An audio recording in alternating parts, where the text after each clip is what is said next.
Hey, casual crypto investor family. It is the casual crypto investor, and I am back with another video. In this video, we have a Ripple versus SEC update. We have some insight from a former director that was with the SEC, as well as some updates in regards from Stuart Alderati, who is the lead attorney on the SEC versus Ripple lawsuit. He represents obviously Ripple. And so I can't wait to dive into this article that I came across just a couple of minutes ago. Was able to get some rest. So I apologize for not making a video yesterday. It was a long work week. And so I just needed some me time. So it's Saturday night at the time of this recording. It's about 7:30 on October 26th. And so I'm super excited to bring this content for you today in regards to some updates in regards to the Ripple versus SEC lawsuit. Before we get into that, let's take a look at the overall crypto market. We're currently still up, even though Bitcoin is currently down right now,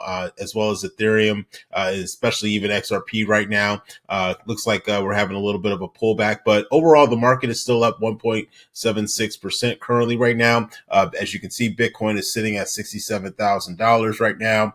Ethereum is also just under 2,500. And XRP, man, I was buying XRP at like 53 cents. I should have waited. But I might pick up a little bit more, but man, at this price, 51 cents, for me personally, not financial advice, but great, pickup opportunity to get it at 51 cents. It's currently down almost close to 6% on the 7th day. So, I'm loving these discount prices right now overall in the crypto market right now. So before we get into the article, quick shameless plug, feel free to follow me on my casual crypto investor Twitter account.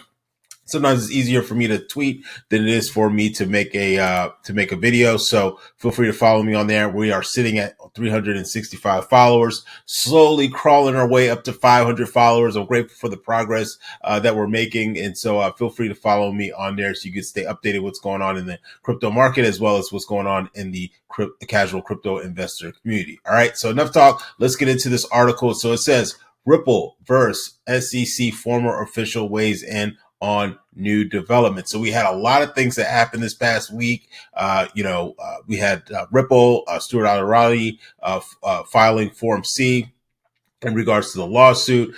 We also had some things going on the other end with the SEC following some other legal documents to kind of kick the can down the road a little bit. So came across this article that kind of helps to kind of break down what's happening and where we are right now, and then also some insight in regards to from a former director who used to work for the SEC. So let's dive into it. So as reported, Bill Morgan, an XRP enthusiast and attorney, feels the SEC's recent move might be primarily about delays, or that the SEC is not confident in its prospects. So if you don't know what's going on, or if you had a hectic week like I did, what's happening right now, obviously the SEC did appeal the lawsuit against SEC versus Ripple.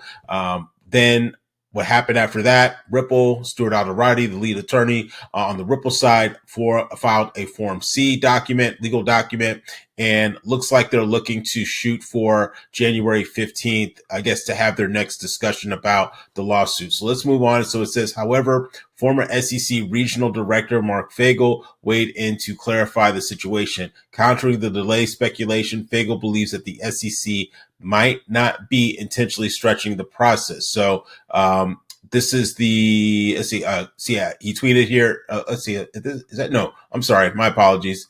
Here's Mark Fagel's tweet right here. So nobody's seeking to extend anything. The court rules require the appellate to request a briefing date within 91 days of filing certain information with the court. The SEC has now done so. So looks like they're shooting for January 15th, as it says in the document, as the deadline for its principal brief, which I guess they will present in front of the judge, I believe it was Judge Torres, if I'm not mistaken.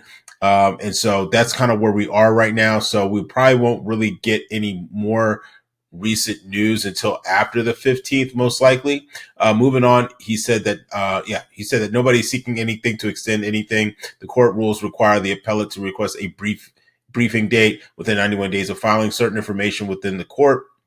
The SEC has now done so, Fagel stated. So Fagel's insight brings a procedural perspective to the case, suggesting that the SEC actions align with standard court procedures, which require an appellate to request a briefing date within 91 days of filing certain information with the court. Despite his remarks, some members of the XRP community remain skeptical, questioning that the SEC's commitment to a timely resolution. I guess a lot of people, and I get it too as well, why they might feel that the SEC is just trying to kick the can down the road and try to, make this more painful than it's already been.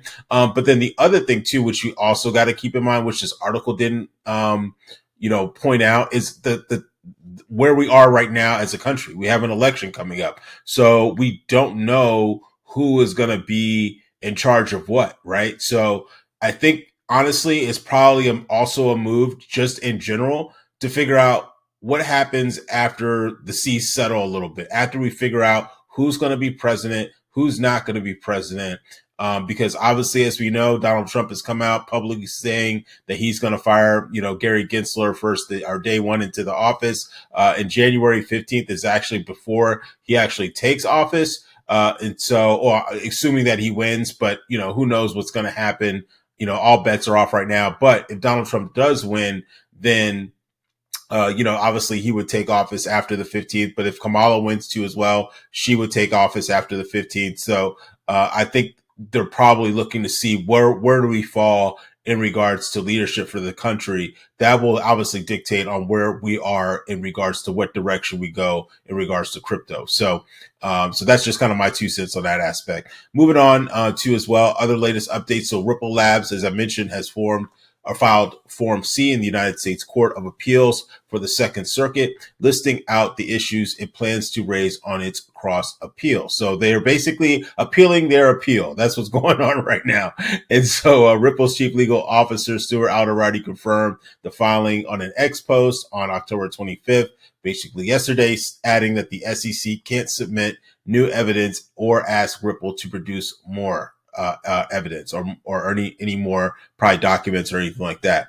In his tweet, Alderati reminds the XRP community that as Ripple goes through this appeal process, SEC's broader strategy is to create distraction and confusion for Ripple and the industry. But honestly, it's just background noise, he says right now. The hard part of the fight is behind us, which is so reassuring to hear. And Ripple's business is growing and getting stronger every day, even as the appeal process plays out. So that's probably one of the things, and that's really what made me even more bullish on XRP. I legit remember back in December, almost coming up on 4 or 5 years now, that we've been fighting. I think it's been about 4 years now since we've been fighting this lawsuit. And I distinctly remember when this lawsuit dropped. I was driving home. It was in the evening.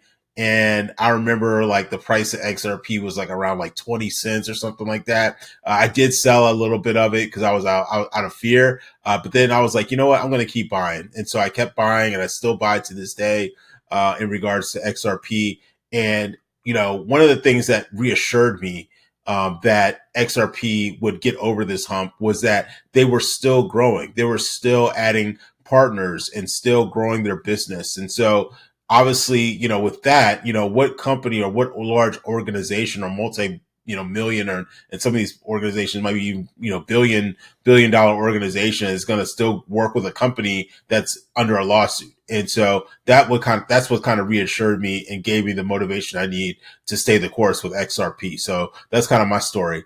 But kind of moving on to the article and kind of wrapping up here, it ends up saying that given the SEC's request for the deadline of its principal brief, the XRP community and the broader crypto market might have to wait until January 2025 for the next phase in the appeals process. So, obviously who we get for president will dictate a lot on where we go as a crypto community and as the crypto market goes too as well. So super excited for the future. I don't get, I'm a glass half full type of guy.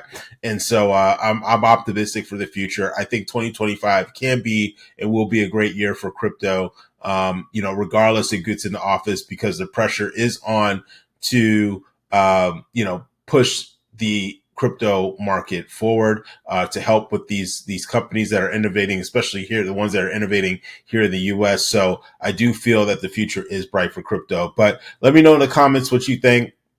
Do you think 2025 is going to be a great year for crypto? Yes or no? Leave a comment in the comment section. I love interacting with you all in there.